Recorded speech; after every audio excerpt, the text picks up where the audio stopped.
Tuesdays with Morrie, the student. At this point, I should explain what had happened to me since that summer day when I last hugged my dear and wise professor and promised to keep in touch. I did not keep in touch. In fact, I lost contact with most of the people I knew in college, including my beer-drinking friends and the first woman I ever woke up with in the morning.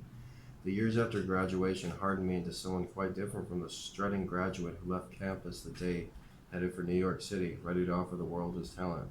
The world, I discovered, was not all that interested. I wandered around my early 20s, paying rent and reading classifieds and wondering why the lights were not turning green for me. My dream was to be a famous musician. I played the piano. But after several years of dark, empty nightclubs, broken promises, bands that kept breaking up, and producers who seemed excited about everyone but me, the dream soured. I was failing for the first time in my life. At the same time, I had my first serious encounter with death. My favorite uncle, my mother's brother, the man who had taught me music, taught me to drive, teased me about girls, thrown me a football, that one adult whom I targeted as a child and said, "That's who I want to be when I grow up," died of pancreatic cancer at the age of 44. He was a short, handsome man with a thick mustache, and I was with him for the last year of his life, living in an apartment just below his. I watched his strong body wither, then bloat, saw him suffer night after night, doubled over the dinner table, pressing on his stomach, his eyes shut, his mouth contoured in pain. "Ah, God," he would moan. "Ah, Jesus." The rest of us, my aunt, his two young sons, me, stood there silently, cleaning the plates, averting our eyes. It was the most helpless I have ever felt in my life. One night in May, my uncle and I sat on the balcony of his apartment. It was breezy and warm. He looked out toward the horizon and said through gritted teeth that he wouldn't be around to see his kids into the next school year. He asked if I would look after them. I told him not to talk that way. He stared at me, sadly. He died a few weeks later. After the funeral, my life changed. I felt as if time were suddenly precious, water going down an open drain, and I could not move quickly enough. No more playing music at half-empty nightclubs. No more writing songs in my apartment, songs that no one would hear. I returned to school. I earned a master's degree in journalism and took the first job offered as a sports writer. Instead of chasing my own fame, I wrote about famous athletes chasing theirs. I worked for newspapers and freelanced for magazines. I worked at a pace that knew no hours, no limits. I would wake up in the morning, brush my teeth, and sit down at the typewriter in the same clothes I had slept in.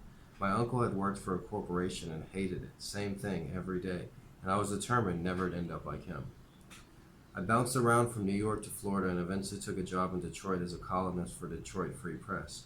The sports appetite in that city was insatiable. They had professional teams in football, basketball, baseball, and hockey, and matched my ambition. In a few years, I was not only penning columns, I was writing sports books, doing radio shows, and appearing regularly on TV, spouting my opinions on rich football players and hypocritical college sports programs. I was part of the media thunderstorm that now soaks our country. I was in demand. I stopped renting, I started buying. I bought a house on a hill. I bought cars. I invested on stocks and built a portfolio. I was cranked to fifth gear, and everything I did on a deadline. I exercised like a demon. I drove my car at a breakneck speed. I made more money than I had ever figured to see. I met a dark-haired woman named Janine who somehow loved me despite my schedule and the constant absences. We married after a 7-year courtship. I was back to work a week after the wedding. I told her and myself that we would one day start a family, something she wanted very much, but that day never came.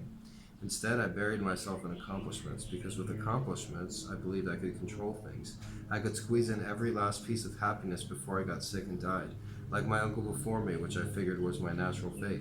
As for Morrie, well, I thought about him now and then, the things he had taught me about being human and relating to others, but it was always in the distance, as if from another life.